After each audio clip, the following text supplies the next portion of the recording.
Birinci söz, bir inci söz. Bismillah. Rəhman və Rəhim olan Allahın adıyla. Allahın salamı dünya müsəlmanlarının üzərinə olsun. Mən dünyanı belə gördüm. Birdən 200-ə qədər səsli kitablar. 24-cü kitab. Bir söhbət, bir xatirə, bir hekayə. Bir söhbət, çeşid-çeşid insanlar. Mən uzun ömrümün mənə qazandırdığı dünya görüşümə güvənərək, dünyadan gəlib keçmiş, bugün də bəşər dünyasında var olan insan məxluqatını 3 qrupa ayırıram. Və ən başdan qəbul edirəm ki, mənim bu fikrimi bəyənməyənlər, qəbul etməyənlər də ola bilər. Bu da çox normal olar. Çünki insanlar fərqli olduqları kimi fikirlər də fərqli olur. Mənim fikrimcə insanlar 3 qrupa ayrılır. Bir zənginlər var, bir kasıblar var, bir də bu iki qrupdan fərqlənən sadə insanlar var.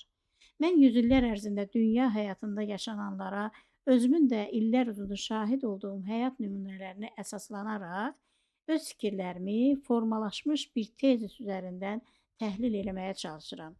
O tezisə görə zənginlərin hamısı bir-birinin eynidir. Yəni milliyyətindən, irqindən, dini əqidəsindən asılı olmayaraq, zənginlər bir-birindən əsla fərqlənməyən, eyni xarakterik cəhətlərə sahib olan insanlardır. Onlar özlərindən başqa heç kimi insan yerinə qoymayan, var dövlətləri başlarından aşsa da, dünya malından gözləri doymayan, dünyada pozğunçuluq törədən, mütəmadi baş verən bütün qanlı savaşların təşkilatçıları olan zalim bir təbəqədirlər. Onlar bir qayda olaraq millətin kasıb və sadə təbəqəsinə zülm etməklə, onların haqlarını tapdamaqla, ruzlarını əllərindən almaqla tanınırlar. Bir də kasıblar və sadə insanlar var ki, bütün zamanlarda onlar bu zənginlərin zülmü altında əzilərək qul kimi yaşamağa məhkum olmuşlar. Və mən təəssüf hissi ilə etiraf etməliyəm ki, bu mənada bəşər dünyasında hər şey bugün də eyni durumdadır. Dəyişən heç bir şey yoxdur. Və qəribə də olsa, kasıb insanla sadə insanı oluşduran bu iki qrupun heç vaxt bir araya gələ bilməməsi, onların taleyində mühüm rol oynayan, onların tarix boyu zəngin zalimlərin təpiyi altında qalmasına səbəb olan başlıca amildir. Belə ki, əgər onlar bir gün bir araya gələ bilsəydilər, bəlkə də dünyanın gedişatını tərs çevirə bilərdilər. Mən bir şey bilirəm ki, Allah bizi boş yerə bu dünyaya əliboş gətirib, bu dünyadan da əliboş aparmır. Düşünən insan olaraq biz anlamalıyıq ki, burada dərin bir hikmət vardır. Allah bizi bu dünyaya göndərir, önümüzə dünya nimətlərini bol-bol sərir, yeyin, için, geyin, gəzin, yaşayın deyir. Sonra da həyatdan apardığı bir insanı hər kəsin göz önündə dünyaya gətirdiyi kimi yenə də əliboş alıb aparır. Rəbbimiz bizə hər günü ibrət dərsi ilə dolu olan bir ömür yolda buraxır. Özü də sonra kənardan bizi izləyir. Baxır ki, biz insanlar bütün bu gördüklərimizdən nə anladıq? Anladıqmı ki, Allah bizə nəsib elədiyi bütün nemətləri hər kəs üçün, bütün insanlıq üçün yaratmışdır? Yaxud anladıqmı ki, sərvət toplamağın, başqasının haqqını qamarlamağın anlamı yoxdur? Anladıqmı ki, hər şey bu dünyada qalacaq? Çünki biz bu dünyaya əliboş gəldiyimiz kimi əliboş da gedəcəyik. Anladıqmı görəsən? Bu sual ritorik bir sualdır. Çünki cavabı ortadadır. Cavabı hər kəs görür, bilir. Qəbul eləmək başqa. Qəbul eləmək üçün anlamaq lazımdır. Anlayanların sayı isə çox azdır. Ona görə də bu cavabdakı həqiqətləri qəbul edənlər də bəziləri kimi sadə, yəni çox şeyə imkanı çatmayan insanlardır. Niyə bəzi qüruru, heysiyyəti olan, ancaq yenə də maddi imkandan kəsad olan insanlara bir qayda olaraq sadə insanlar deyirlər? Onların nəyi sadədir? Kasıb olduqları üçünmü? O villalarda yaşayanların sərvətinə əlləri çatmaq üçünmü? Halbuki zənginlər aşağı təbəqəyə aid olan insanların hamısına bir kəlmə ilə kasıb deyirlər və düşünürlər ki, aşağı təbəqənin tərkibində hər kəs eynidir.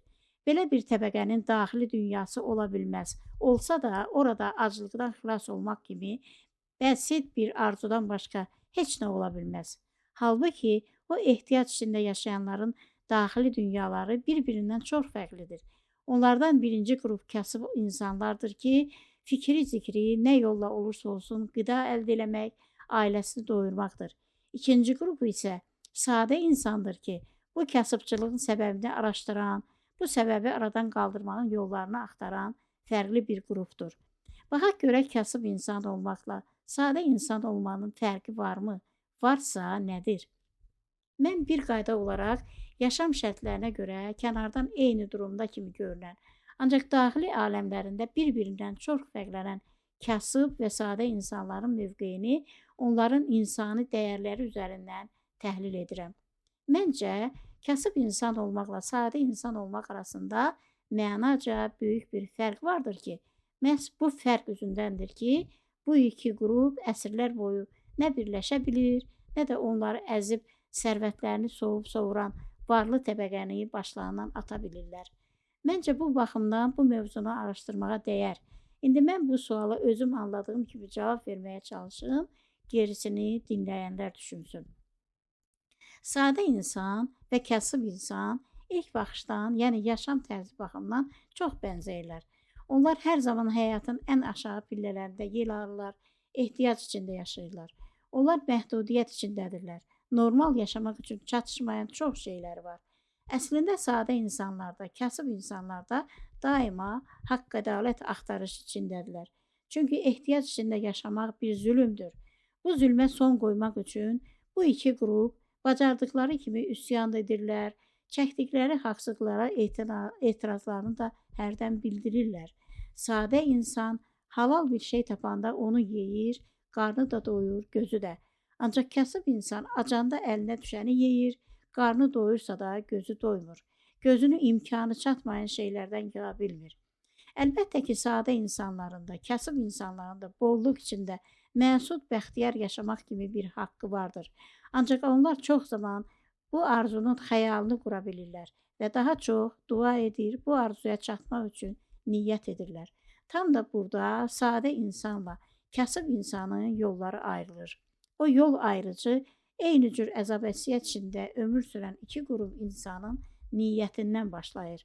Məhz buna görədir ki, müqəddəs kitabımız Quranda Allah niyyətlərin çox vacib olduğuna diqqət yetirməyi tövsiyə buyurur, ayətlərində dəfələrcə bu fikri vurğulayır.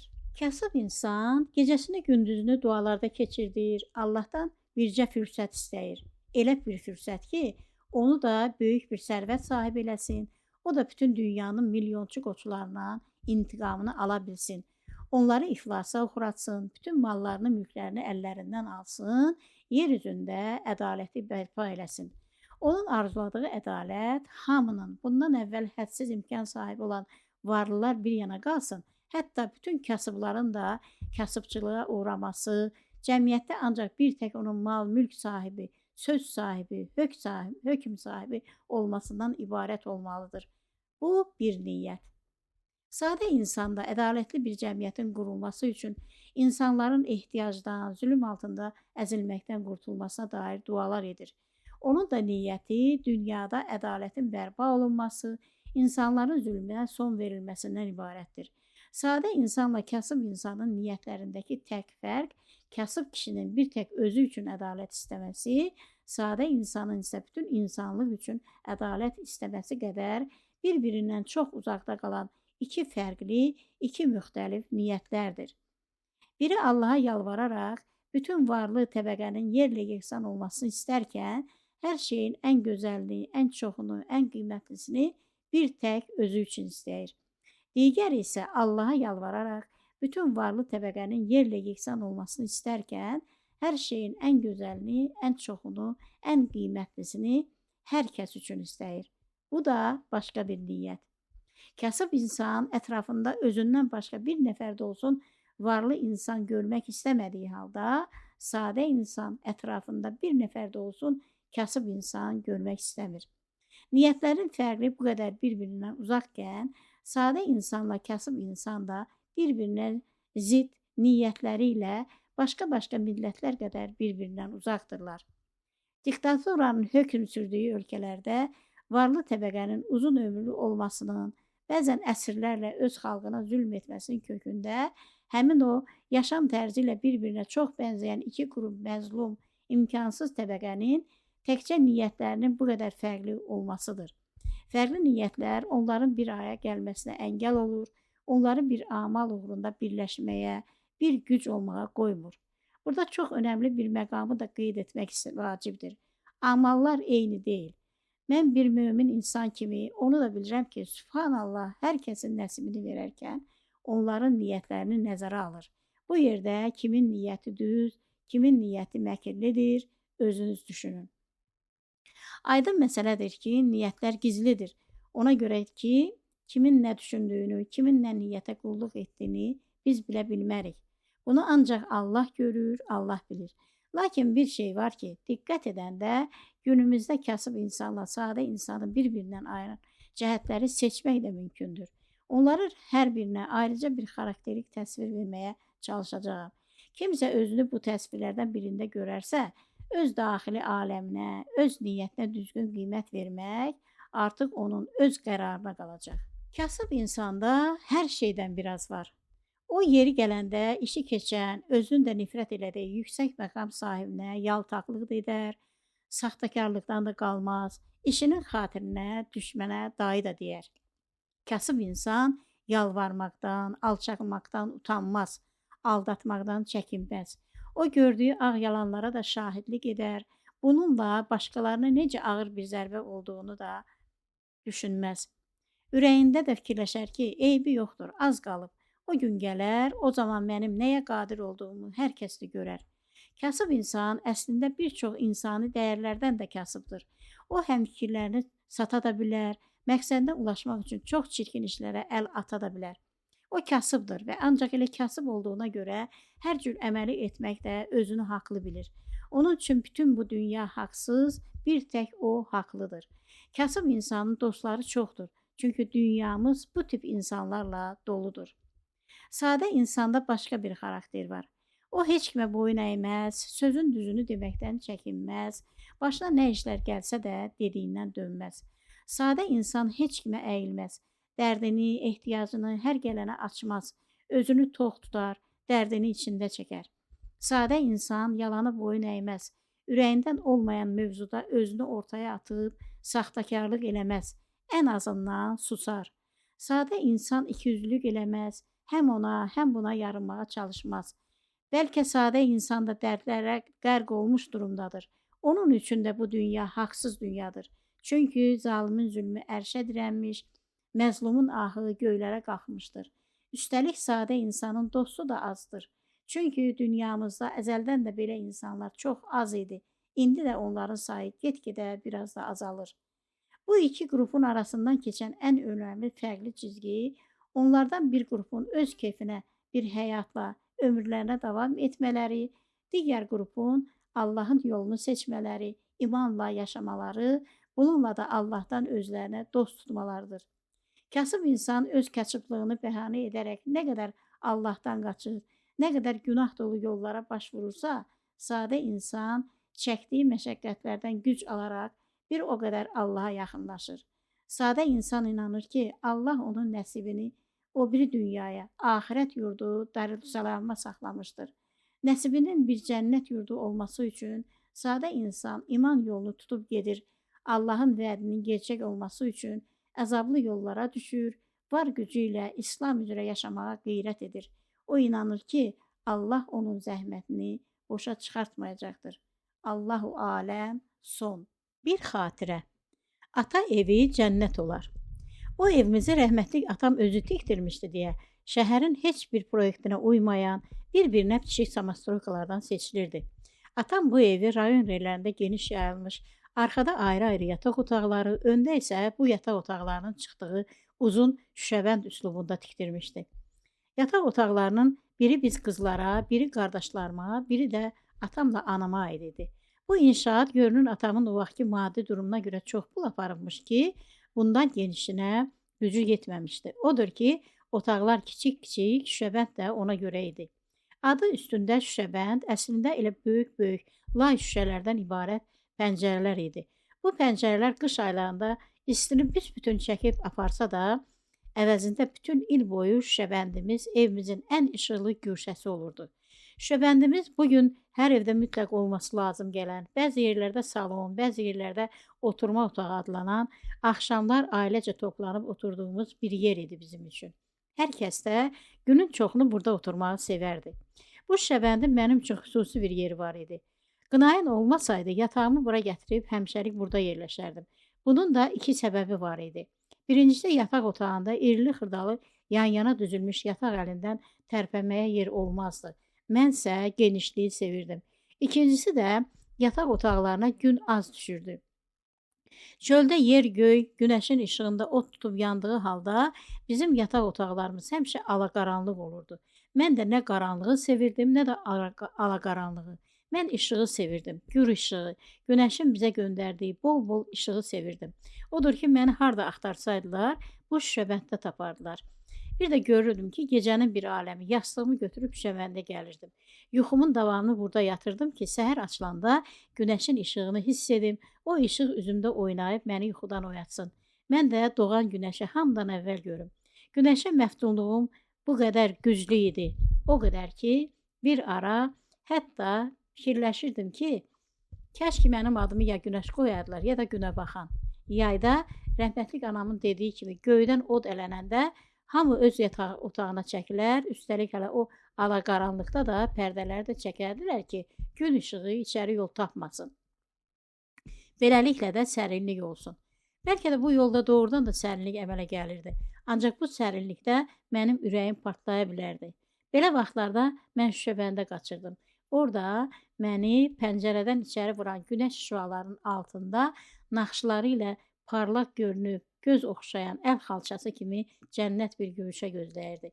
Mən pişik ki, mənim xalçanın üstünə sərilər, pəncərədən düşən dördbucaqlı günəş işığının altında bu xalçanın bir-birindən gözəl, sehirli naxışlarını tumarlaya-tumarlaya yuxuya gedərdim. İllər keçirdi, mən yaşa dolduqca işığa olan bu məhəbbətim də mənimlə birlikdə böyüyür, arta-arta gedirdi. Harda olurdumsa olum, ətrafımda gür işıqlar içində, təntənə içində görmək istəyirdim. Mənim bu xasiyyətim kiməsə qəribə gələ bilərdi, kiməsə məsrəfçilik kimi görünə bilərdi. Təkcə özüm bilirdim ki, mən də həyat enerjimi eynən insanların son illərdə icad elədiyi günəş bataryası kimi günəşdən alıram. Mən yaşadıqca içimdəki işıq sönməyincə, günəşin işığından doymayacağam, hər zaman ona ehtiyac duyacağam, onu acgözlüklə canıma çəkəcəyəm. Çünki Allahın yaratdığı bu günəş ki var, o bir yandan işıq mənbəyidirsə, bir yandan da həyat mənbəyidir. Yaradana şükürlər olsun ki, günəşin günəş olması üçün insanlarla dolu bir dünya olması lazım imiş. Çünki o dünya olmazmışsa, günəşin də günəş olduğunu bilən olmayacaqmış. Ey qüdrətli, əzəmətli Rəbbimiz, yaratdığın o günəşlə bütün dünyanın nura boyamağın var, Sübhanallah. Səni sevən, sənə inanan, sabah axşam əl açıb səndən yardım diləyən insanların qəlblərini də o nurla doldur, ya Rəbbim. Biz hər birimiz o nura, onun qəlblərimizə yüklədiyi pozitiv enerjiyə möhtacıq. Sən hər şeydən xəbərdarsan. Bilirsən ki, bu dünyanın bütün möminləri üçün bir tək sən varsan. Dünyamız heç sənsiz olmasın, ya Rəbbim. Amin. Son. Bir hekayə. Sən də sayırsan, fələk də sayır. Nüsrət Binə aeroportunda təyyarədən indi. Azərbaycanda təyyarədən xortumun içindən keçərək enmək Nüsrət üçün bir ilk idi. Çünki o buralardan gedəndə bu yeni aeroport yox idi. Bugün yeni aeroportla üz-üzə duran həmin o köhnə aeroportda belə xortumlar da yox idi. Sərnişinlər təyyarədən pilləkənlərlə enər, binaya avtobuslarla daşınardılar. Bugün yeni aeroportda insanların təyyarədən xortumlarla endirilməsi dünyanın geniş yayılmış yeni təcrübəsinin yerlərdə həyata tətbiq edilən bir nümunəsi idi. Artıq dünyanın hər yerində sərnişinlər təyyarədən xortumlarla endirilir, binaya bu şəkildə daxil olurdular. Bu da bir komfort nümunəsi idi. Sərnişinlər həm qısaldılmış yolla, həm də onları əsən küləkdən, yağan qardan, yağışdan qoruyan xortumun içindən keçərək, başları da, ayaqları da quru qaldığı halda birbaşa aeroport binasına giriş edirdilər. Nüsrət xatırlayırdı ki, O son dəfə Azərbaycanı tərk edib gedərkən sərnişinlərə xidmət hələ bu səviyyədə deyildi. Ona görə də gördüyü hər şeyə maraqla baxan, hər gördüyündən də heyrətə gələn Nüsrət ikinci qatdan birbaşa xalçalarla döşənmiş geniş zala girəndə son günlərdə qəzetdə oxuduğu bir məqalənin başlığı yadına düşdü. Başlıq belə idi: Dövlətlər bu gün artıq öz aralarında bir-birindən gözəl aeroportlar tikdirməkdə yarışırlar. Nüsrət bugün öz gözləri ilə gördü və şahid olurdu ki, o qəzet başlığında yazılanların hamısı doğruymuş. Bakıya gələrkən gördüyü İstanbulun yeni aeroportu, indi gördüyü Bakı aeroportu öz möhtəşəmliyi ilə bu deyilənlərə sübut ola biləcək misallardan sadəcə ikisi idi. Dünyanı qarışdıran, hər il neçə-neçə dövlətləri bir-birinin üstünə salan, onların mənası və məqsədi bugün də gizli qalan savaşlara sürükləyən xaili güclərin başı hərdən belə şeylərə də qarışa bilirdi. Yalnız görünüşü və əcaib formaları ilə ağılları başlardan alan belə mega proyektlər dünyanın şər qüvvələrinə bəzən bir müddətliyə də olsa savaşları unutduran, qan tökülməsinə ara verdirən, bunun üçün də bir fürsət sayıla bilən bir atəşkəs rolunu oynaya bilirdi. Son illərin atəşkəsə səbəb olan proyektlərin başında belə aeroport tikintiləri gəlirdi. Ona görə də dünyanın bütün məzlum insanları həyatlarına heç nə əlavə etməyən, sadəcə tikildiyi vaxt ərzində savaşlara ara verdirən belə mega proyektlərin uzun zaman gündəmdə qalmasına sevinirdilər. Hətta o mega proyektlər onların boğazından kəsilən tikələr hesabına tikilsə də. Görünür, dünya dövlətləri bu məsələdə niyyətlərinə çatırdılar ki, son illərdə Nüsrət tez-tez müxtəlif ölkələrdə inşa edilmiş dizaynı ilə diqqət çəkən aeroportların tərifini eşidirdi. Bakıya yeni aeroportun tikilməsindən sonra ilk dəfə gəlməsinə rəğmən, hələ Hollandiyada Nüsrət bu aeroportun da tərifini çox eşitmişdi. İndi də qarşısında açılmış mənzərədən Nüsrətin gözləri qamaşdı. Vətəndən gedəndən sonra Nüsrət çox yerdə olmuş, çox yerləri gəzmişdi. Gedərkən də çox fərqli aeroportlar görmüş, sərnişinlərə xidmət mövzusunda daha üstün şərtlərlə xidmət nümunəsi göstərən uçuş şirkətlərinin xidmətlərindən istifadə eləmişdi. Təkcə öz vətəninə aid olan bu aeroportu bugünə kimi görməmişdi. Haqqında çox şey eşitmişsə də, Nüsrət hər tərəfi xüsusi lüstrlərlə bəzədilmiş, böyük palmalarla, gül çiçəklə süslənmiş yeni aeroport binasını 27 ildən sonra ilk dəfə görürdü. Və bu gördüklərindən Nüsrət çox böyük bir şok yaşadı. Nüsrətin gördüyü yeni aeroport özünün aşırı bərbəzəyi ilə onun qürbət həyatında hər gün izlədiyi, ancaq heç bəyənmədiyi bir şeyi yadına salırdı. Bu gördükləri eyni ilə hər gün AzTV'nin kanallarının reklam roliklərində fasiləsiz nümayiş etdirilən, Bakıda hər gün biri ortaya çıxan, xidmətləri ilə də çox yəqin ki, 5 ulduzlu sertifikatlarına layiq görülmüş lüks şadlıq evlərinin sanki daha böyük formatda təkrarı idi. Gördüklərindən heç bir müsbət emosiya ala bilməyən qərib Nüsrətin ürəyində ona təsəlli verə biləcək zəif bir ümid yarandı ki, inşallah, bəlkə xalqın güzəranında da yaxşıla doğru bəzi dəyişikliklər baş vermiş olar. Nüsrət 27 ildən sonra vətəni Bakıya gəlirdi. Ancaq kimə gəldiyini, kimi deyib gəldiyini heç özü də bilmirdi. Gedərkən necə bir qəfil başına vurmuş, getmişdisə də, gələrkən də bir gün başına vurdu, o da biletini alıb gəldi. Yaxşı ki, Bakının ortavab otellərindən birinə özünə otaq tutmaq ağlına gəldi. İndi o, Şamaxinka deyilən avtobus stansiyasında da yaxın bir yerdə son tələbata müəyyən qədər cavab verən otelə gedirdi. O bu otelə yerləşəcək, bir gün dincələndən sonra çıxıb Bakını gəzəcək, keçmişlərdən nəyi xatırlayacaqdısa, kimi xatırlayacaqdısa, onu da axtaracaq, əgər axtardığı insanı sağdırsa, onu tapmağa çalışacaqdı. Nüsrət o vaxtda bu şəhərdən gedərkən normal insanlar kimi getməmişdi. O getmişdisə də, sanki dəqiq bir yerə getməmiş, sanki fəzaya qarışıb yoxa çıxmışdı. Nə bir ünvan, nə bir telefon. Əgər normal insan bir yerdən gedərdisə də, bir süre sonra geriyə boylanar, arxada buraxdığı insanlarla, buraxdığı mühit ilə maraqlanar, kimlərləsə əlaqə saxlayar, bu yolla da ən azından ehtiyacı olduğu vaxt geridə buraxdığı dünyanın nəbzini tuta bilərdi. Halbuki, qürbətçilərin hamısı yaxşı bilirdi ki, Baş götürüb gedənlərdən çoxunun bir gün geri dönüşü də mütləq baş verən şeylər arasında idi. Belə bir sonuc da kimdəsə planlarının baş tutmaması üzündən, kimdəsə həsrətə dözə bilməməsi üzündən baş verə bilirdi və özünə güvənən bütün qürbətçiləri bir süre sonra yeni şəkildə qarşısından tam qaram etməyə gücü yetən həsrət adlı bir həssas duyğu müəyyən vaxtdan sonra qürbətçiləri geriyə doğru heç olmasa zəif bir cığır açmağa məcbur edirdi. Bu cığır da bir məktub, bir zəng ola bilərdi. Geriyə dönüş də adətən bundan başlayırdı. İnsan hətta gün gələr lazım olar düşüncəsinə də olsa bunu edərdi. Ancaq Nüsrət belə eləmədi. O hər şeyi unutdu, həm də hər şeyi. Bakıdan gedəndə Nüsrətin 30 yaşı var idi. 27 il Bakıdan uzaqda yaşayan, Bakının hər günü barədə, burada yaşanan həyat barədə heç bir məlumatı olmayan Nüsrət özünü tamamilə yad, heç bələd olmadığı bir yerdə hiss edirdi.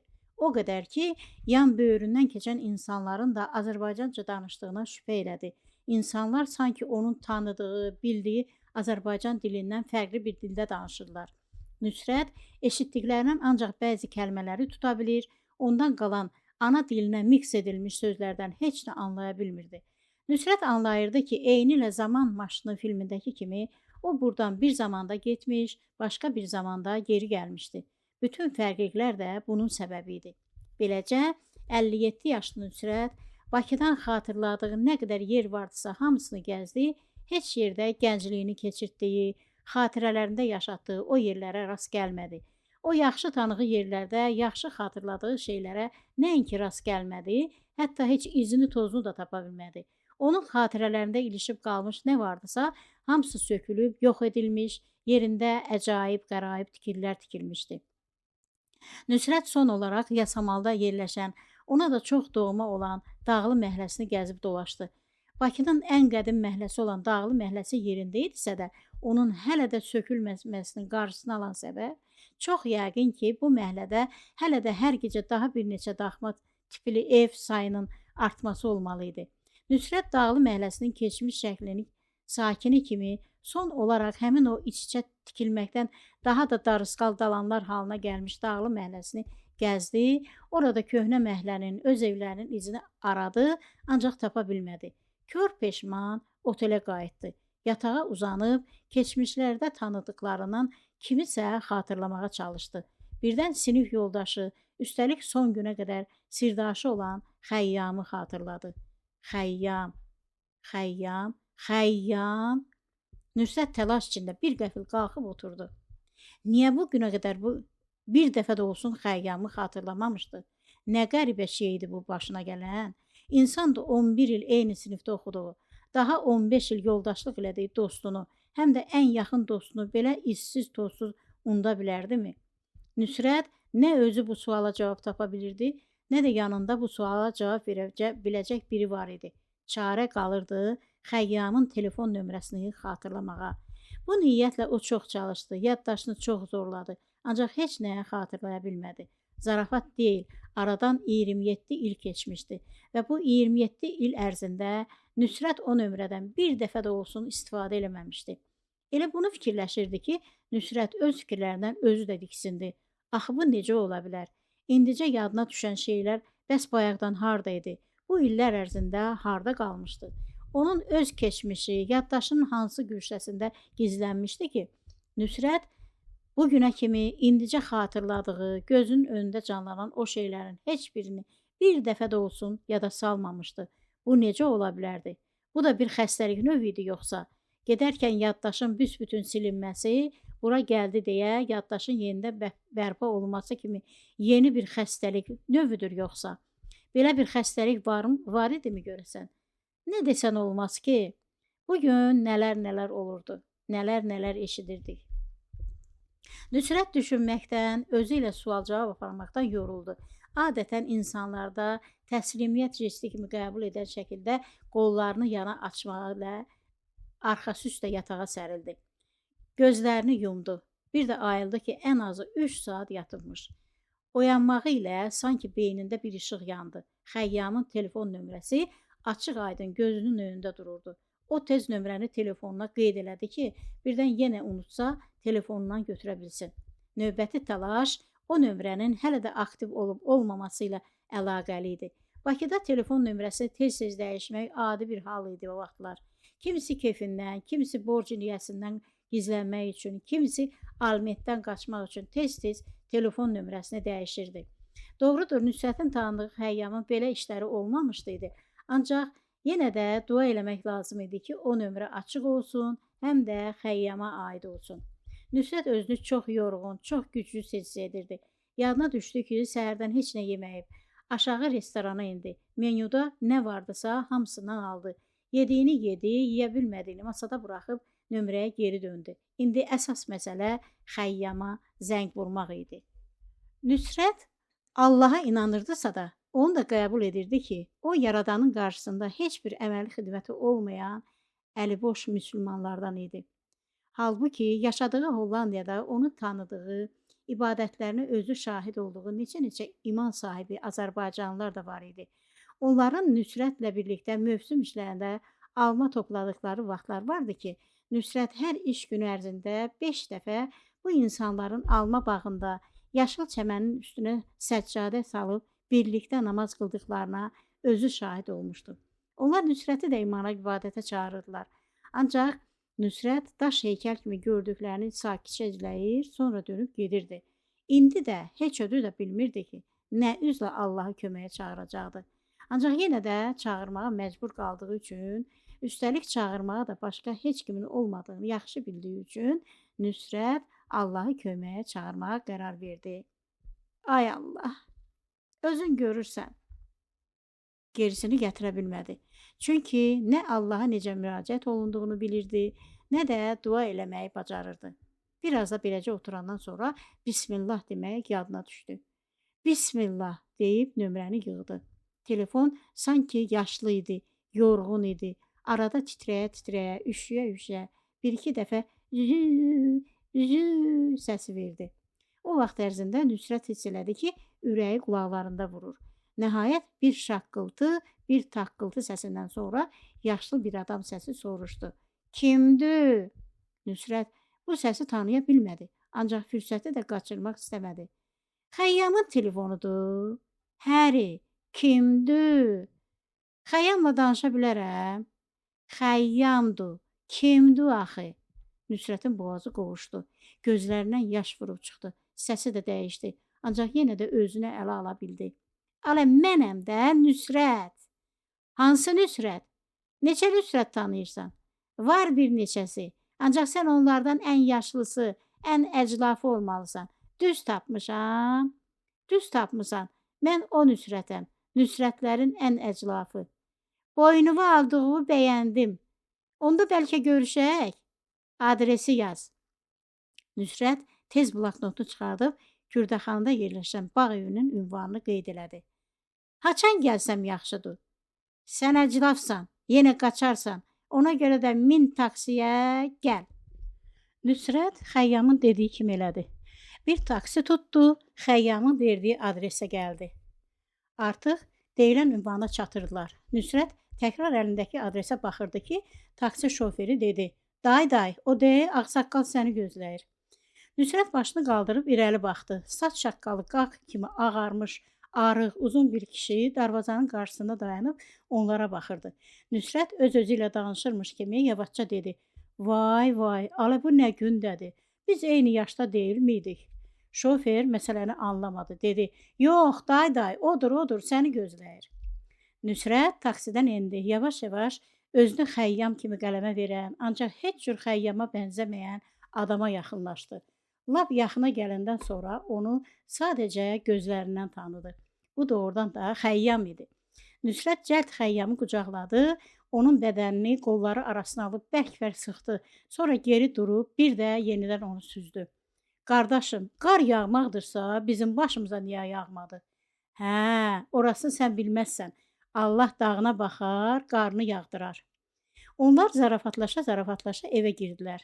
Nüsrət ətrafı gözdən keçirdib dedi. Yadımdadır ki, bu bağ o vaxtda var idi. Ancaq sən şəhərdə yaşayırdın.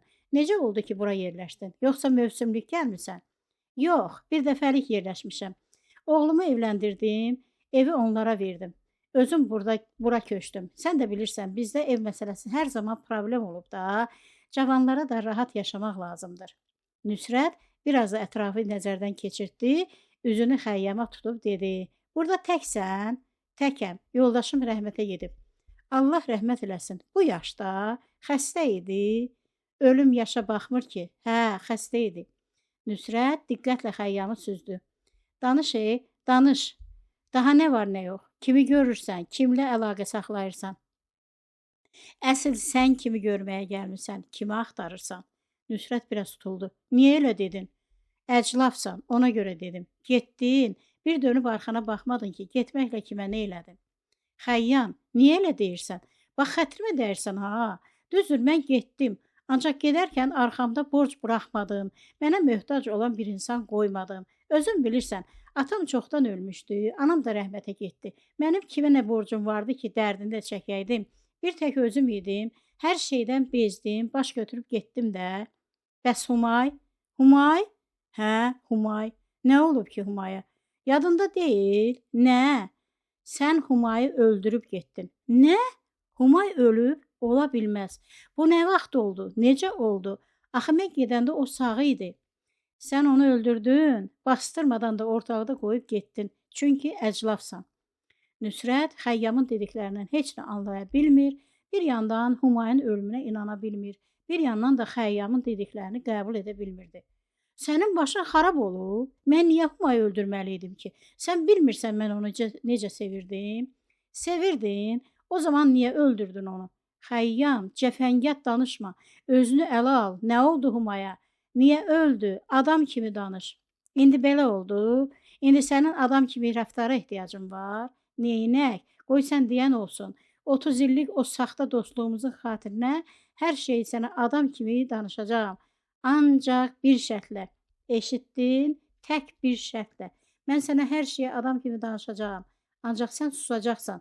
Bir kəlmə də söz deməyəcəksən. Sadəcə dinləyəcəksən.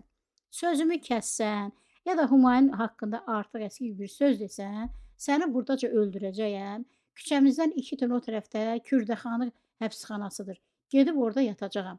Bilirsən də, orada yatanların hamısı kişi adamlardır. Hamısı namus üstə, doğru söz üstə, Allahın haqqını qorumaq üstə yatırlar.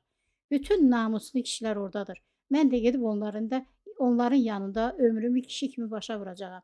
Necədir? Qəbul eləyirsən?"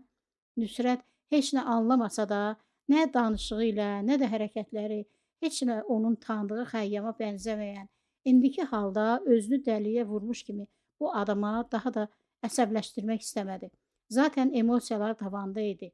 Bir şey də ki, həqiqətləri həmin bu dəli Xəyyam danışacaqdı. O zaman onun şərtini qəbul etməkdən başqa çarə də yox idi. Bu fikirlə də Nüsrət Xəyyama dedi: "Xəyyam, sən biraz sakit ol, hər şeyi başdan danış. Danış qardaşım, sən bildiyini danış, sonra nəyin doğru, nəyin yanlış olduğuna ikimiz birlikdə qərar verərik." İnsanlar təkcə xasiyyətlərinə görə deyil, həyatda yaşadıklarına görə, tutduqları yollara görə, elədikləri niyyətlərinə görə də müxtəlif cür ömür sürə bilirlər. Üstəlik insanın başına gələn hər hadisə də belə demək mümkündürsə, onun qarşısında yeni, ömür yolunu müxtəlif istiqamətlərə çəkə bilən cığırlar açır. Ona görə də ömrün başında bir cür həyat tərzi sürən insana, bir də həyatın sonlarında rast gələndə onu tanıya bilmirsən. Şəklini, görünüşünü tanısan da, əməlinə, fərqli bir yol tutduğuna təəccüb qalırsan. Və bu dəyişikliyə səbəb olanda bir insanın bir ömür boyu həyatında yaşadıkları olur.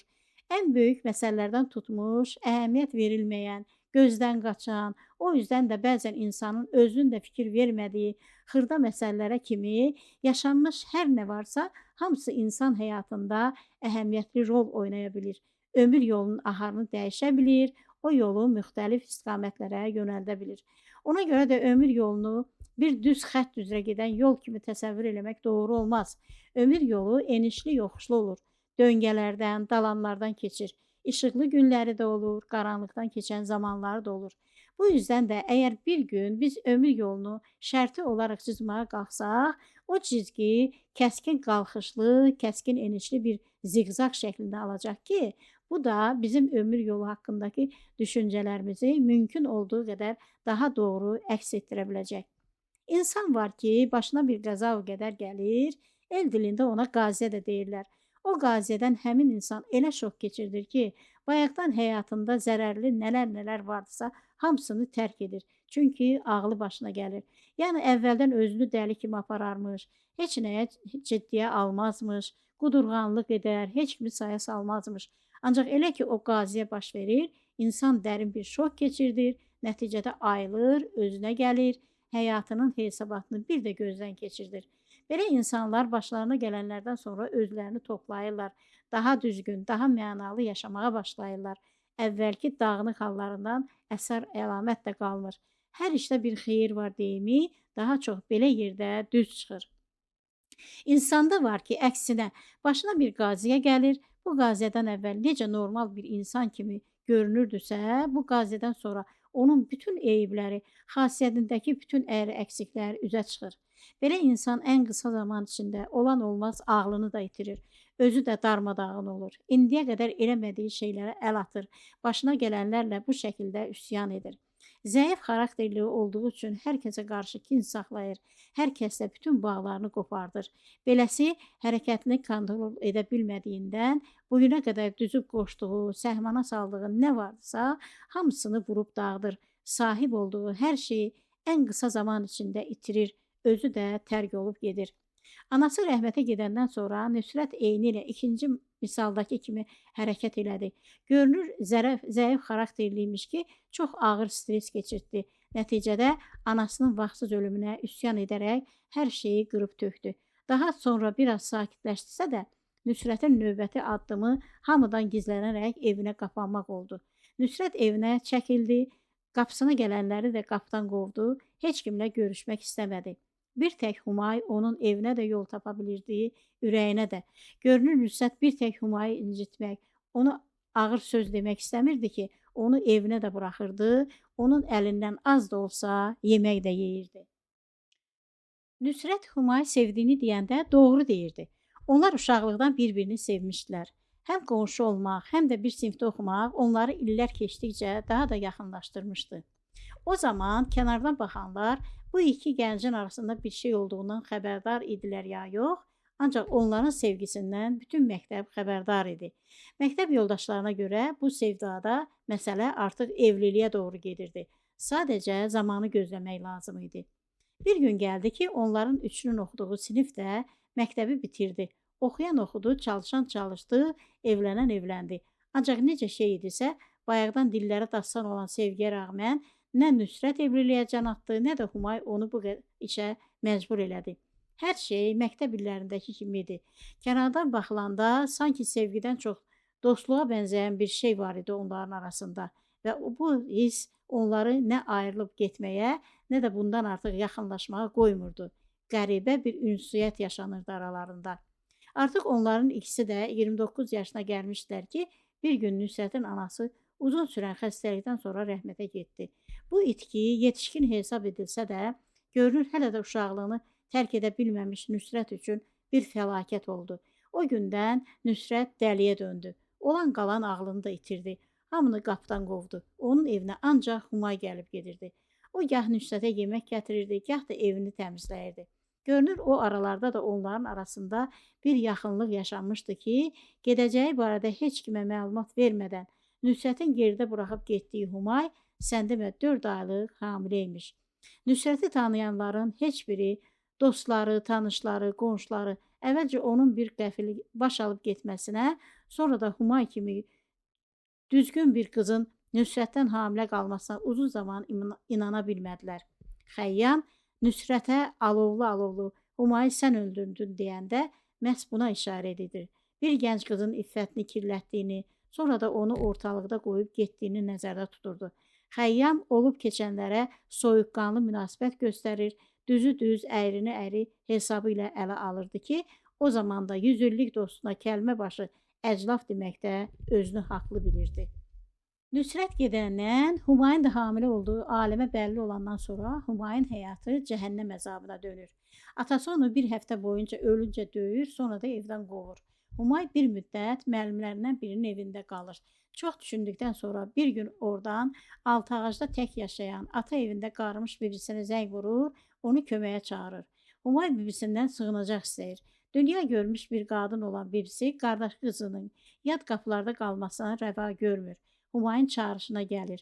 Əvvəlcə qəddar qardaşı ilə deyişir, onu qızına qarşı tutduğu bu mövqeyə görə qınayır. Bir kişi üçün qız övladı hər halı ilə yenə də namusdur. Namusun yeri də arxa otaqdır. Səni isə namusunu bugün çölə atdın, deyərək Humayı da götürüb gedir. O vaxtdan Humay bibisi ilə kənddə yaşayır. 9 ayın tamamında Humayın bir cüt oğlu olur. Görünür Humay hələ o vaxtdan imana sığınıbmış ki, oğlanlardan birinin adını İslam, digərinin adını da Müslüm qoyur. Bibisi bu ekizləri öz nəvələri kimi qəbul edir. Onların sağlam böyüməsində əlindən gələni edir. Ekizlər 14 yaşlarına girəndə Humayın bibisi rəhmətə gedir. Bundan sonra Humay da o kənddə tək qalmaq istəmir. Bibisinin evini satır, o pula Bakının 4-cü mikrorayon adlanan yaşayış massivində 4 otaqlı bir ev alır, ora köçür. Humay oğlanları böyüdür, oxudur, hərəsini bir sənət sahibi eləyir. Vaxtı gəlir, ekizləri bir-bir evləndirir də. Hazırda ekizlərin hərəsinin bir oğlu, bir qızı da var imiş. Yəni Humayın Nüsrətdən olma 4 nəvəsi də var imiş. Xəyyamın dediyinə görə ekizlərdən biri evləndikdən sonra o evdən ayrılıb ayrı yaşasa da, digəri anasını tək qoymur, evlənsə də anası ilə birlikdə yaşayır. Bütün bunları Nüsrətə danışan Xəyyam, Humayın o uşaqları necə çətinliklə, zülüm çəkə-çəkə, gündə bir fabrikdə çalışa-çalışa böyütdüyündən bəhs edərkən, hər kəlmədən bir Nüsrəti əclaf adlandırmağı da unutmurdu. Halbuki diqqət eləsəydi, dizlərini qucaqlayıb, lal dinməz onun söylədiklərini dinləyən Nüsrətin göz görə-görə başına qar yağdığını da görərdi. Çəkdiyi vicdan əzabından Nüsrətin baş gözü göz görə-görə ağarırdı. Xəyyam, sən yəqin ki, mənə inanmayacaqsan. Ancaq mən nəyə desən and içərəm ki, mənim bütün bunlardan xəbərim olmayıb. Allaha and iç. Onda inanaram. Ona görə yox ki, sən Allahdan qorxan bir müslümsən olduğunu düşünərəm. Ona görə ki, əgər yalan deyərsənsə, heç olmasa cəhənnəm ateşində yanarsan inşallah. Allaha and içirəm ki, bunları bilmirdim. İndi səndən eşidirəm. Xəyyam, inanırsan inan, inanmırsan da sən bilərsən. Ancaq bu an mənə elə gəlir ki, sən mənə bir kino danışırsan. O qədər bu danışdıqlarım mənə inanılmaz gəlir. Yatsam yuxuma da girməzdi. Bax gör söz necə yerinə düşdü. Mən elə yatmışam, yuxuma da girməyib. Xəyyam, qardaşım, sən bayaq bir söz deyirdin, məni öldürərsən, gedib Kürdaxanın türməsinə yatarsan. Vallah bu sözümə inan, ürəkdən deyirəm, öldür mənim kimi şərəfsizi, bir qeyrəti. Bu başdan qanımı sənə halal eləyirəm. Deyəsən, sən lap qatıqladın ha, mən səni öldürüm. Ala, mən dəli olmuşam beyə. Əlimi sənin qanıma bulayım, sonra da gedib türmədə çürüyüm. Bəs sənin cəzan nə olar? Ölmək deyilsə bəs nə olar? Ölmək deyil. O çox asan olar ki, yaşayaraq cəzanı çəkməkdir sənin cəzan. Necə yəni? Belə ki, ancaq gözün baxacaq. Sən onlara yaxın getməyəcəksən, özünü bəlli etməyəcəksən, həyatlarına müdaxilə eləməyəcəksən. Ancaq kənardan baxıb çıxıb gedəcəksən. Necə gəlmişdin, elə də gedəcəksən. 30 il bundan əvvəl necə getmişdin, elə də rədd olub gedəcəksən. Pis yuxu kimi. Yoxsa səni doğrudan da öldürərəm. Azacıq vicdanın qalıbsa, məni qana salma. Üzü sulu qayıt get. Axı sən niyə mənə bu qədər qəzəblisən? Sənə deyirəm, mənim Humayın hamiləliyindən xəbərim olmayıb. Bunu bilsəydim gedərdimmi? İndi olan olub da, mən də buradayam. Sən niyə mənim qarşıma bu yolu qoyursan? Biraz insaf eləsənə, bunun başqa yolu yoxdur. Yoxdur atam qardaşım, bunun başqa yolu yoxdur. Humay onları min bir zillətlə də olsa artıq böyüdüb. Artıq nə sənə, nə də başqasına ehtiyacları yoxdur. Bundan sonra səndən onlara ata olmaz. Ancaq elə dünyaları başlarına yıxılar. Buna yol verə bilmərəm. Sən ata kimi yoxsan. Onların bir əmləri var, o da mənəm. Bir ata kimi səndən onlara qalan Humayın söylədiyi bir nağıldır. Onlar o nağılla təsəlli tapıblar. O nağıla inana böyüyüblər. Humay onlara atalarının neftçi olduğunu deyib. Dənizdə fırtına zamanı həlak olduğunu söyləyib. Sənin kimi əclafı bir qəhrəman kimi qələmə verib onlara. İndi sən bir qəfil ortaya çıxıb onlara nə deyə bilərsən? Yazıq deyirlərmi? Bütün dünyaları alt-üst olar ki, heç mən buna izin verərəm. Bəs Humay? Tamam, mən səni Huma ilə görüşdürərəm. Ancaq əgər o da sənə get desə, sən də dirənməyəcəksən, gedəcəksən. Qəbul eləyirsən? Nüsrət gözlərindən axan yaşı sildi. Dərindən bir ah çəkib dedi. Qəbul eləyirəm. Söz verirsən? Söz verirəm. Ekizilərin canına and iç. 2 oğlumun canına and içirəm deyə Nüsrət dilindən qopan bu kəlmələrin göyünərtisinə dözə bilmədi. Başını dizlərinin üstünə qoyaraq hönkür-hönkür ağladı. Xəyyam da gözündən axan yaşı silərək dedi. Belədir də, atam qardaşım. Bəs sən nə bilmişdin? Bu məsələlər çox ağırdır da. Nüsrəti o cür ağladandan sonra Xəyyamın ürəyi biraz yumşaldı. Kəlməbaşı əclaf deyib avırdan salsa da, o gün köhnə dostunu getməyə qoymadı. Gecəni yanında saxladı. Onlar gecə keçənə kimi söhbət elədilər. Keçənləri yada saldılar. Ancaq Xəyyam fikir verib görürdü ki, nədən danışırlar danışsınlar, hər söhbət qırıldığında Nüsrət fikrə gedir, gözü yol çəkirdi. Xəyyam da bilirdi ki, Nüsrət varlıqlarından bugün xəbər tutduğu eşizlərini düşünürdü. Nüsrət isə Xəyyamı biraz da əsəbləşdirməmək üçün fikirlərini biruza verməməyə çalışırdı. Daha demirdi ki, Xəyyam onu o qədər dərindən anlayırdı ki, bu an ürəyinin başı göynəyirdi. Zarafat deyil, bir ömür yaşayasan, az qala 60 yaşına gələsən, ancaq hardasa bir cüt oğlun olduğundan xəbərin olmaya. Üstəlik onlar həm də bir zamanlar çox sevdiyin bir qadından ola.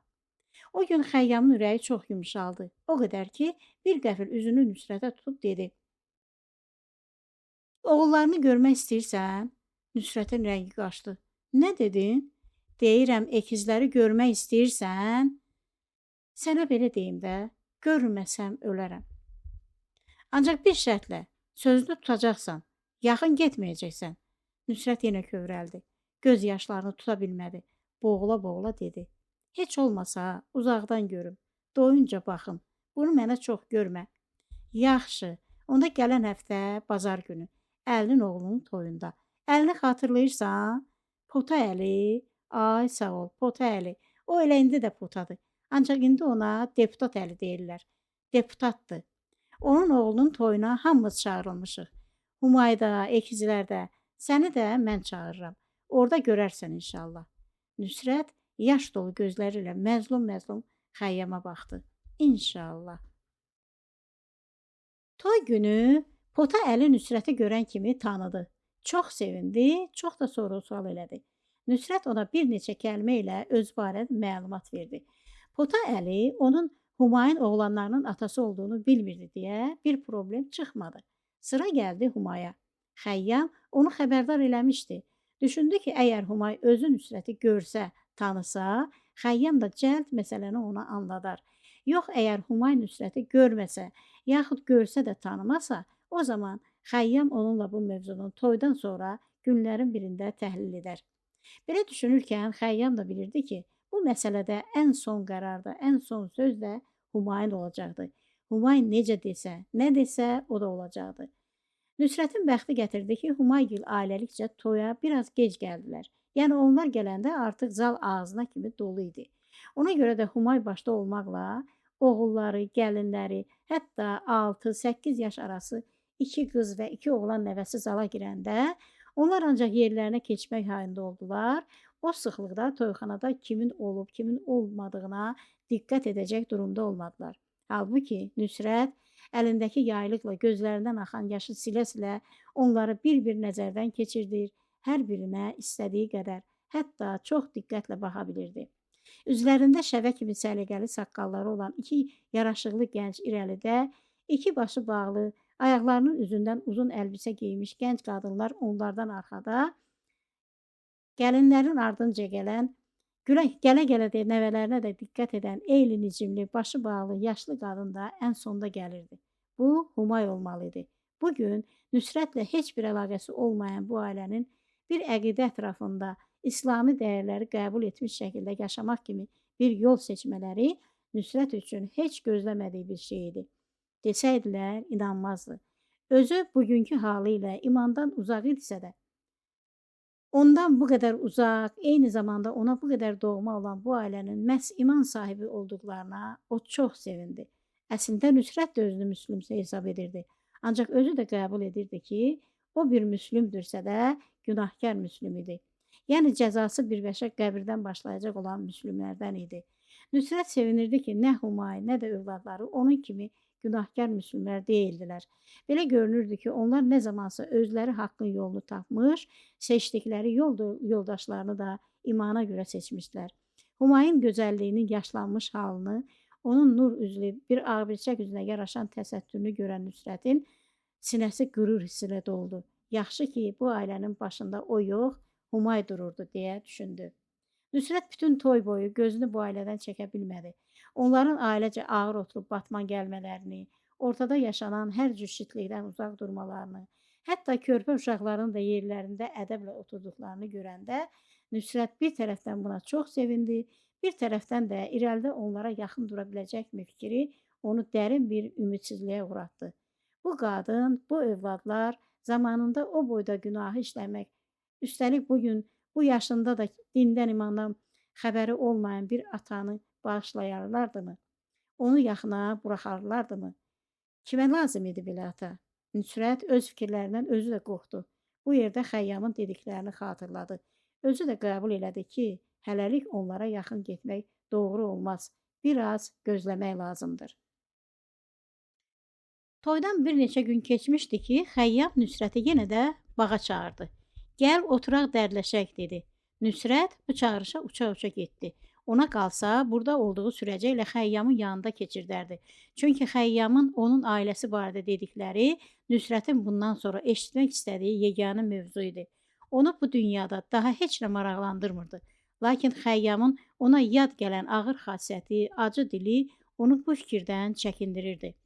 Xəyyam bir kərə onu əclaf damğası ilə damğalamışdı. Nüsrət nə edə bilərdi ki, bu adı üstündən ata bilsin?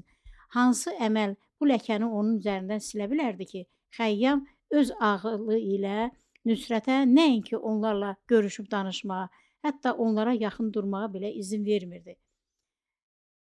Təfərrüatını bilməsə də Nüsrət anlayırdı ki, görünür bu haqqı Xəyyama onun yox olduğunda bu ailəyə göstərdiyi yardım, dostcasına qayğı göstərməyə vermişdi. Məsələyə buradan baxanda Xəyyam bu ailənin yanında Nüsrətdən qat-qat qiymətli, haqqı heç vaxt ödənilməyən bir insan kimi dururdu. Halbuki Nüsrət bu ailənin heç yanında da deyildi. Üstəlik bu ailə üçün günah heç vaxt bağışlanmayacaq vicdansızın biri idi. Bunları gah düzünə, gah tərsinə düşən Nüsrətin başı get-gedə ağırlaşır, ürəyi sıxılırdı. Ürəyi ona deyirdi ki, nə isə bir şey eləmək lazımdır. Xəyyamın dediyi kimi, kölgə kimi gəlib, kölgə kimi getməyin heç bir anlamı yox idi. Xəyyam dost da olsa, bu qədər qatı qərar vermək haqqına sahib deyildi. Çünki arada Humay var idi. Son sözü o deməli, son qərarı da o verməli idi. Nüsrət Xəyyamın qapısından içəri girən kimi yol boyu ürəyində danışaraq əsib coşdu, Xəyyamın başına yağdırmaq istədiyi fikirlərin hamısını unutdu. Onun yerinə içəri girən kimi qapının ağzına yerə çöktü, başını əllərinin arasına aldı. Xəyyam təəccüblə ona yaxınlaşdı. O da yerdə oturub üzünü Nüsrətə tutdu. Yavaşca dedi, Nüsrət, olmaya ağlayırsan? Niyə bu haldasan? Bir şey oldu? Nüsrət başını qaldırdı. Xəyyam da onun yanaqlarından süzülən göz yaşlarını gördü. Nüsrət doğrudan da ağlayırdı. Əgər mən onları görə bilməyəcəyimsə, əgər onlara yaxın gedə bilməyəcəyimsə, daha niyə yaşayıram? Ondansa ölüm gedim də.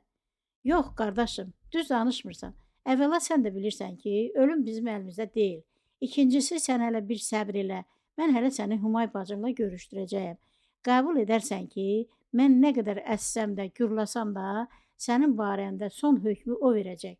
Mən sadəcə sənin səbrini, niyyətini yoxlayırdım. Ala bəsdir ağladın da, mən də daşdan deyiləm ki. Xəyyam bunu demişdi ki, Nüsrət onun boynuna sarıldı. Ağlaya-ağlaya dedi, Xəyyam, mənə yardım elə, məni Humayla görüşdür. Özün də mənim tərəfimdə ol, yoxsa mən də bu dərdlə yaşaya bilməyəcəyəm. Xəyyam sözünü tutdu.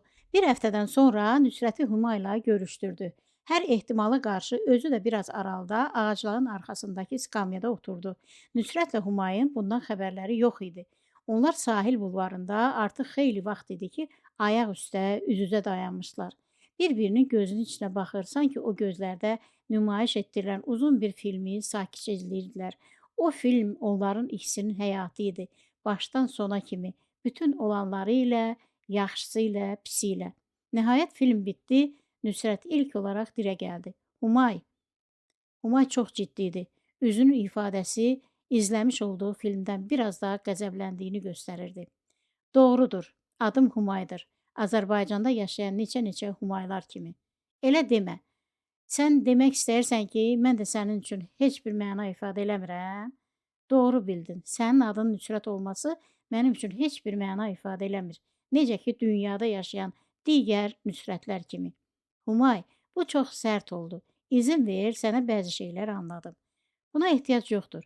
Bir şey ki, getdiyin o yol səninlə aramızda yaşananlardan sonra sənin mənə heç nə demədən, aramızda heç nə olmamış kimi baş götürüb getməyindən başladı. O yolda sən nə yaşadın, mən burada nə yaşadım, bunları nə mənim, nə də sənin bilməyinə ehtiyac yoxdur. Biz iki bir-birinə yad insanlar idik, ona görə də hərə öz həyatını yaşadı. Mən sənə öz həyatımı danışmaq fikrində deyiləm. Eləcə də sənin nə yaşadığını bilmək də istəmirəm. Bizdən uzaq dur, balalarıma yaxınlaşma, bizə nağıllar danışmağa da həvəslənmə.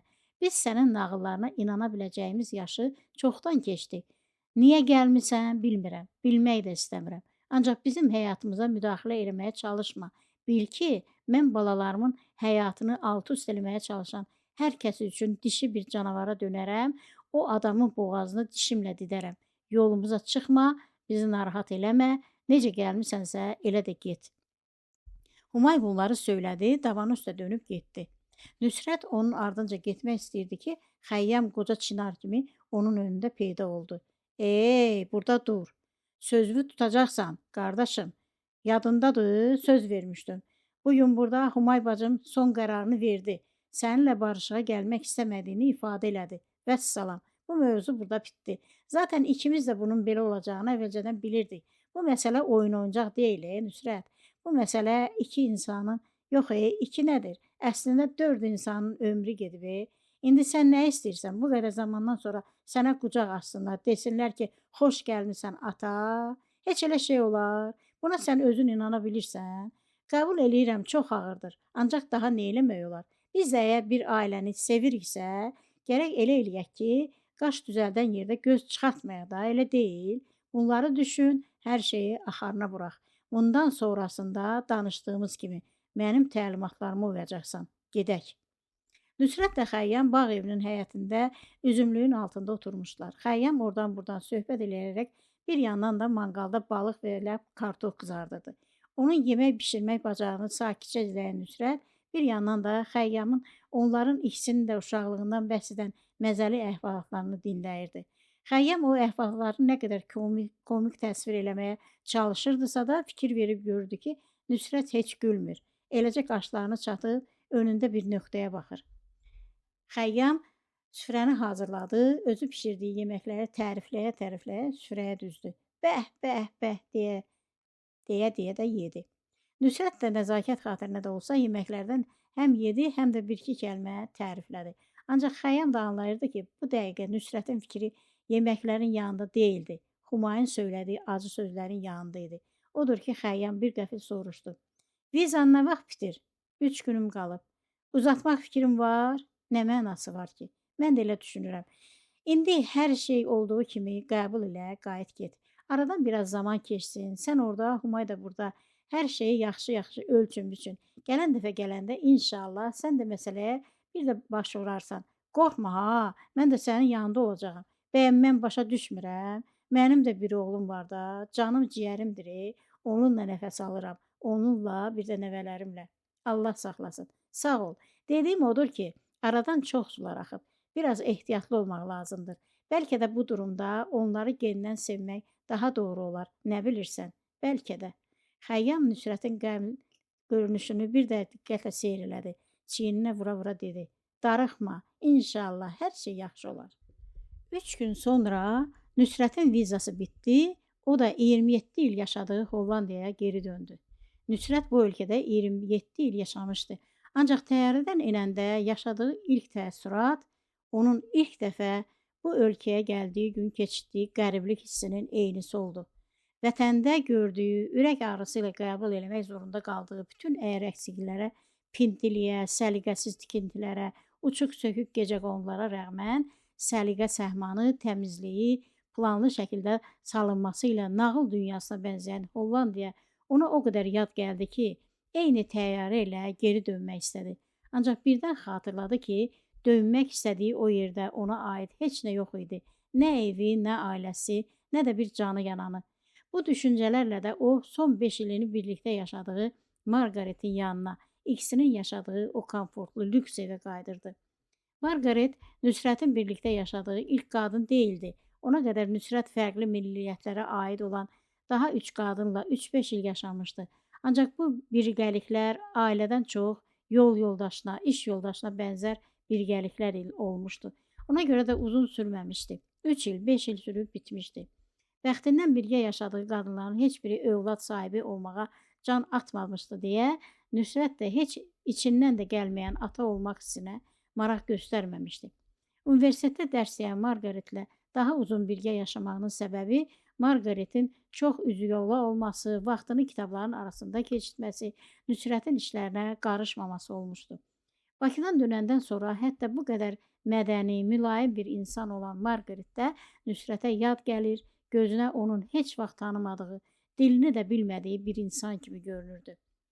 Döndüyündən bu yana Nüsrət özünün də anlamadığı qəribə hisslər yaşayırdı. Ona elə gəlirdi ki, ətrafında qaynayan cəmiyyətə, həyatın davam edən insanlara, öz yolu ilə hərəkət edən bu dünyaya o kənardan sanki bir şüşə arakəsmənin arxasından baxır. Onları görür, ancaq əl vura bilmir, hiss edə bilmir, qəbul edə bilmir. Nüsrət özündə əmələ gələn bir yeni qəribəliyi anlamağa çalışan kimi fikirlər onu geri qaytarır, gözünün önündə ikisi bir-birinin eyni olan, ikisi bir-birini güzgü kimi əks etdirən iki gənc canlanırdı. Onların analarından aldıqları ağ bədənlərinə, dərilərinə yaraşan qapqara şəvə saqqalları, idman bədənli uzun boyları Nüsrətin beynindən çıxmır, hara baxırdısa onları görürdü. Nüsrət artıq bir şeyi anlamışdı. O, bu ekizləri görmədən yaşaya bilməyəcəkdi. Nüsrət bir müddət çox qarmakarışıq fikirlərin içində yaşadı. İşə gedib gəldi, yemək yedi, yatdı. Ancaq bunların hamısı birlikdə belə onun üçün yaşamaq kəlməsinin içini doldurmağa yetmədi. Bunlar hamısı yalnız var olmaq anlamının içini doldura bilərdi ki, Nüsrət Humayı, oğullarını, nəvələrini, hətta yenidən də olsa görməyəcəkdisə, bu şərtlər altında var olmağa da razı deyildi. Çünki onun bu cür var olmaq kəlməsindən qəsd elədiyi şey bitki kimi bir ömür keçirmək, yemək, yatmaq, içində heç bir arzu istək yaşatmamaq idi. Halbuki Nüsrətin ürəyi ən güclü duyğularla dolub daşırdı. Bir ürəyin bir-bir sırası ilə yaşaya biləcəyi hisslərin hamısını Nüsrət bir yerdə, bir anda, həm də onun ürəyinə, ağlına, vücuduna da elədiyi güclü həmlələr şəklində yaşayırdı. Ürək bəzən həsrətdən göynəyirdi, bəzən ekizlərinə qovuşmaq arzusundan quş olub uçmaq istəyirdi, bəzən nəvələrini görmək, başlarını oxşamaq həvəsi onu qətiyyətli qərar qəbul eləməyə təhrik edirdi. Nüsrət artıq bu başında dolaşan qarmakarışıq fikirlərdən çox yorulmuşdu. Bakıdan gəldiyi 7 ay olardı. O isə hələ də rahatlıq tapa bilmir, nə üçün yaşadığını, kimin üçün yaşadığını anlaya bilmirdi. Hər şeyi yüksək qızdırma içində bir insanın elədiyi sayıqlamalara bənzəyirdi. Bir yandan Nüsrət xəstə olmadığını bilirdi, bir yandan da bu durumun daha çox ruhi sıxıntılarla əlaqəli olduğunu anlayır və bundan qorxurdu. Düşünürdü ki, nə qədər ki ağlını büsbütün itirməyib, özü üçün bir yol seçməli, bir qərar verməlidir.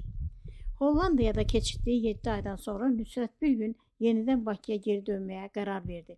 7 ayda iç dünyasını əsaslı surətdə təftiş edən Nüsrət bir gün anladı ki, artıq heç nə olmamış kimi Bakıda gördüklərini, bildiklərini yaddaşından silərək, unudaraq yaşaya bilməyəcəkdi.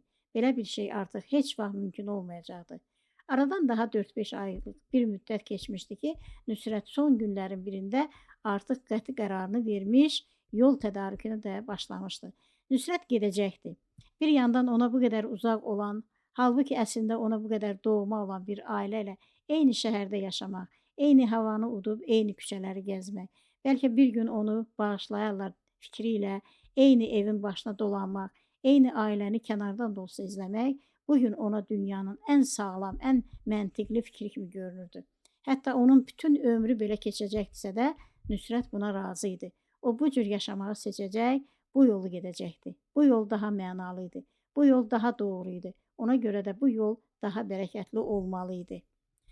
Niyyət elədiyi vaxt yaxınlaşırdı. İndi son bir hazırlığın yeri görünürdü ki, bunu Nüsrət övladlarının qarşısına əliboş çıxmamaq məqsədi ilə edəcəkdi. Onlar onu qəbul eləsələr də, qəbul eləməsələr də, bar bundan sonra bir cüt oğluna layiq olan bir müsəlman olmaq istəyirdi Nüsrət. Bunun üçün samballı bir tədarük hazırlamaq da lazım idi. Bu tədarük də əşya olmayacaqdı, ərzaq olmayacaqdı. Sadəcə la ilahə illallah deyib Allaha qayıtmaq, iman yolunu tutmaq, namaza başlamaq olacaqdı. Ağlına bu fikrin gəldiyi gün Nüsrətin sanki beynində bir çıraq yandı. O nə eləməli olduğuna da o gün qərar verdi. Nüsrət övladlarına layiq bir ata olmağa qərar vermişdi. Özü də anlayırdı ki, belə bir yol hər şeydən əvvəl tövbə ilə Allahın qarşısına çıxmaqdan, keçən həyatına vida etməkdən, gec də olsa hər şey yenidən, həm də yeni bir insan kimi başlamaqdan keçirdi. Nüsrət sinəsini dolduran həyəcanın gücünü hiss elədikcə, həyatında necə mühüm bir dəyişikliyə gedəcəyini anlayırdı. Onun vücudunda yeni bir insan doğulurdu. İslamla, Müslüm nə vaxtsa onu qəbul edəcəklər ya yox, ancaq onların rəğbətini qazanmaq vasitəsilə Nüsrət ilk öncə Allahın rəğbətini qazanmağa, gec qaldığı iman yoluna istiqamət götürməyə başlayırdı. Bu əməlində də çox da onu sevinirdi ki, bəlkə də tövbə edib namaza başlamaqla ən birinci özünü Allahın qəzəbindən qurtaracaqdı.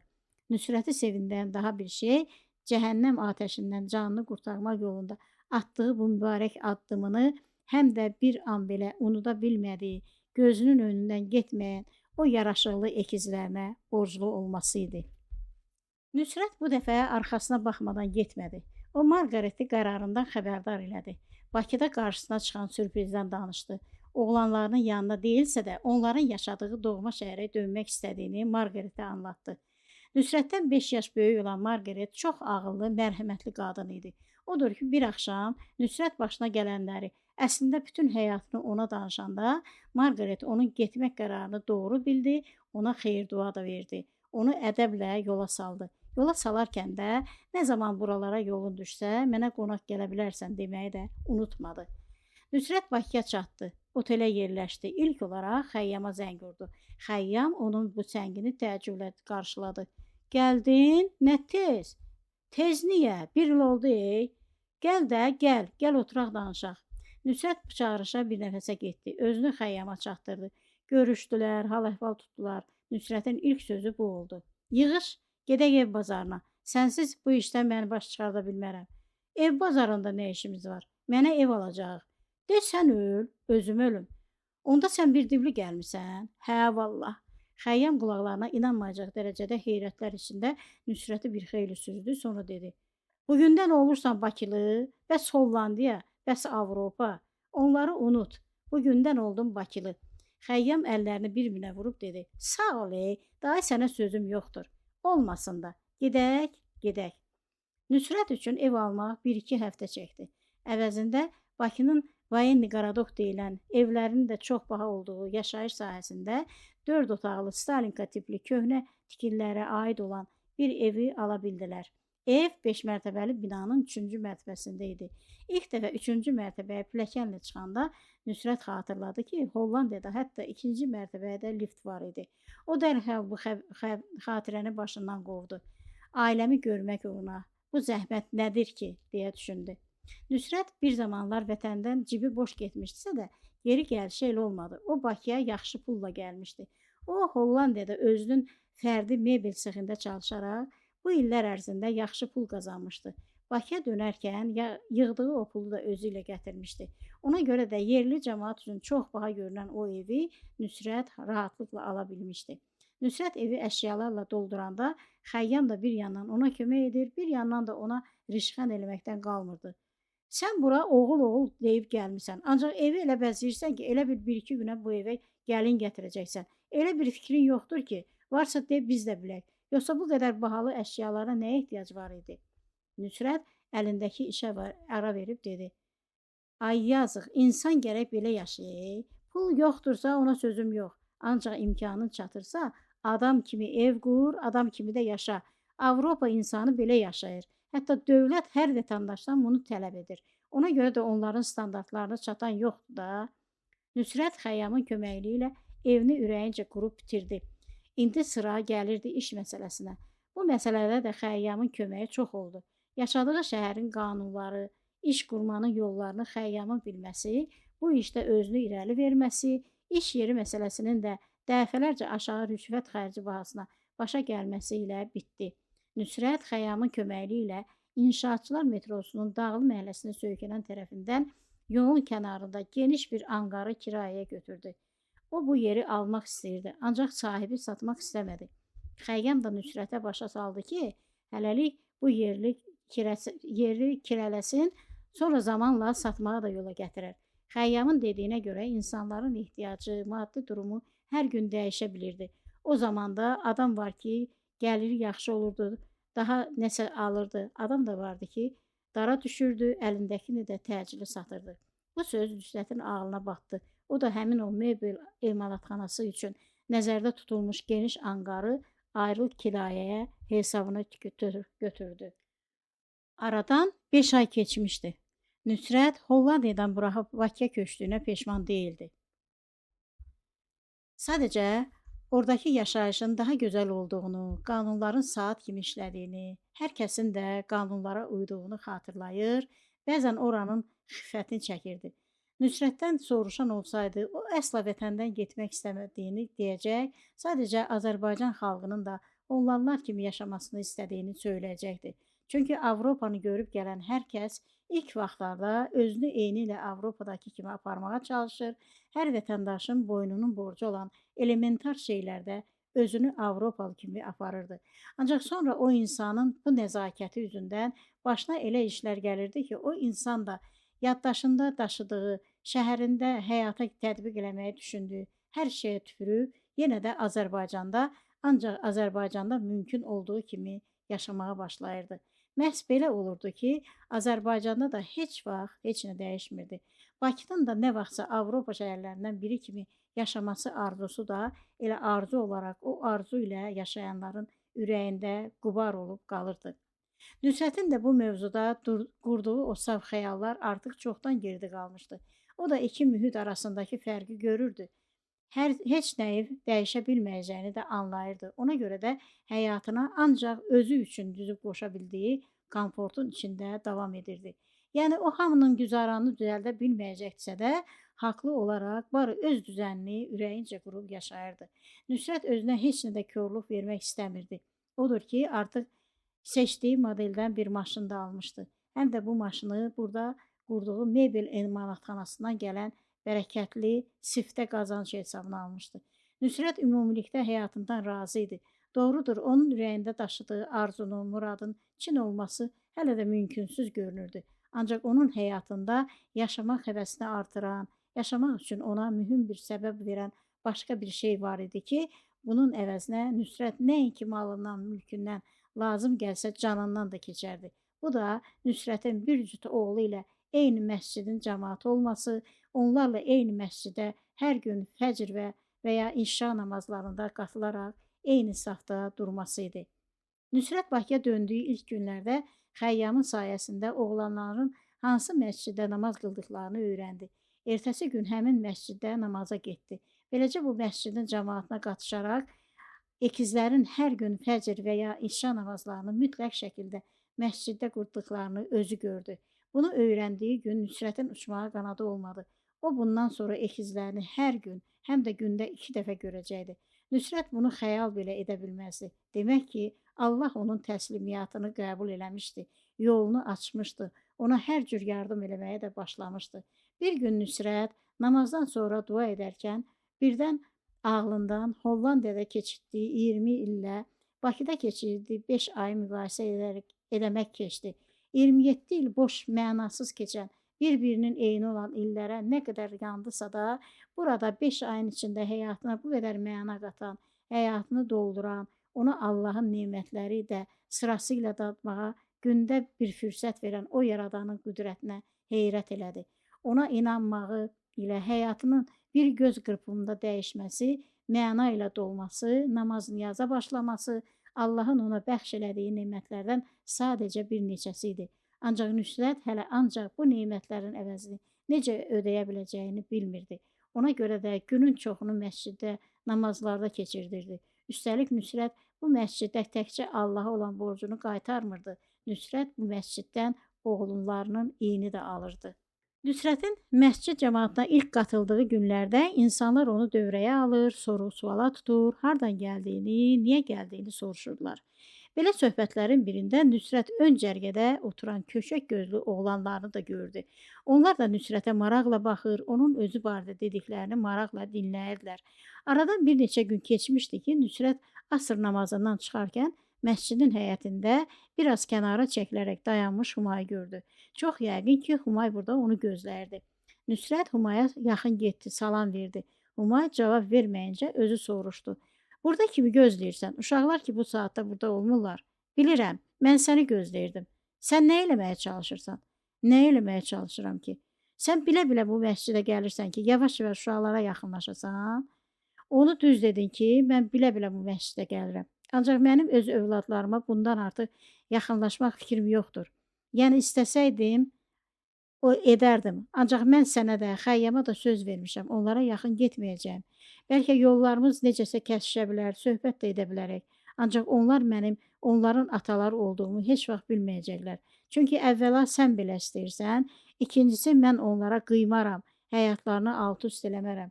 Qoy hər şey necə varsa elə də qalsın. Zaten mən əgər gündə 2 dəfə ürəyimin parçaları olan oğlanlarımla ey safda durub namaz qılıramsa, mən Allahdan daha nə istərəm? Yəni bu sənə yetəcək, daha irəli getməyəcəksən ki. Arxain ol, bu mənə bəs edəcək. İnşallah bundan artıq irəli getmək məcburiyyətində qalmaram. Söz verirsən? Söz verirəm. Nə oldu ki, sən bugün bura gəldin? Humay yenə yerə baxa-baxa cavab verdi. Dünən uşaqlar bütün günü Hollandiyadan köçüb gəlmiş çox maraqlı bir insandan bəhs edirdilər. Anladım ki, söhbət səndən gedir. Nüsrət diqqətlə Humayın üzünə baxdı. Humay, hələ bugün də hər şey başqa cür ola bilərdi, əgər sən istəsəydin. Ancaq mənim sözüm sözdür. Sən ki, heç nəyi dəyişmək istəmirsən, mən də sözümü tutacağam. Ümid eləyirəm ki, heç olmasa bir gün mən dünyada olmayanda onların ataları olduğumu onlara deyərsən. Bunu da istəməyə haqqım yoxdur, bilirəm. Odur ki, sadəcə ümid edirəm. Humay heç nə demədi. Baxdı, dönüb getdi. Nüsrət sevinirdi. Bu həm də sadəcə bir şeyə sevinmək deyildi. Bu bir gündə çox şeyə sevinmək idi. Onun üçün də Nüsrətin ürəyini sevinç hissi doldurmuşdu. Bu gün Nüsrətin sevinməsi üçün səbəb çox idi. O Humayı gördüyünə sevinirdi. İslamla Müslümün bütün günü ondan danışdıqlarına sevinirdi. Humayla bugün müəyyən mənada anlaşa bildiyinə sevinirdi. Doğrudur, bu anlaşma Nüsrətə heç nə vəd eləmirdi. Ancaq övladları ilə bir məsciddə gündə 2 dəfə eyni safda durub namaz qılmaları Nüsrət üçün Allahın elə böyük lütfu idi ki, imana gəlməsəydi, əvvəlki həyatının hamısını da versəydi, heç vaxt bu lütfüyü haqq edə bilməyəcəkdi. Nə var ki, vaxtında ayıldı, imana gəldi, mərhəməti geniş olan Allah da onu övladları ilə bir araya gətirdi. Həm də Allahın evində imanlı insanların dualarını, ümidlərini, arzularını götürüb Yaradanın görüşünə gəldikləri bir qibləgahda, insanların Allahla təkbətək qaldıqları, ünsiyyət qurduqları bir məbəddə. Bu məscid Nüsrət üçün mübarək yer olmaqdan başqa, bura ayaq açdığı gündən onun üçün xüsusi əhəmiyyət kəsb edən çox qiymətli bir yer halına gəlmişdi. Çünki Nüsrətin bütün arzuları, niyyətləri bu məscidin qapısından girdikdən sonra onun qarşısına çıxardığı fürsətlər sayəsində öz həllini tapırdı. Bu bir məbəd idi. İçində arzuların çin olduğu bir məbəd. Bir məbəd ki, Nüsrət də namaza gələn başqa iman sahibləri kimi ora, uca Allahın huzurunda durmağa, günahlarından tövbə eləməyə, Allahın hökmlərini təkrar-təkrar dinləməyə, ona güvənərək ən şirin arzularını dilə gətirməyə gəlirdi. Bir məbəd ki, hər səhər, hər axşam Nüsrət orada həm Allahın huzurunda durduğuna, həm də ekizləri ilə bir safda durub namaz qıldığına çox sevinir. Buna görə də Allaha həmd-ü sənalar eləməkdən yorulmurdu. Bir məbəd ki, bir ata üçün ürəkdən can ataraq tələsdiyi, övladlar üçünsə xəbərləri də olmadan bir araya gəldikləri görüş yeri idi. Bu məbəd Nüsrətin Allaha minnət borcunu qaytarmaq yeri idi. Bu məbəd Nüsrət kimi inanclı insanların vüsala getdikləri yer idi.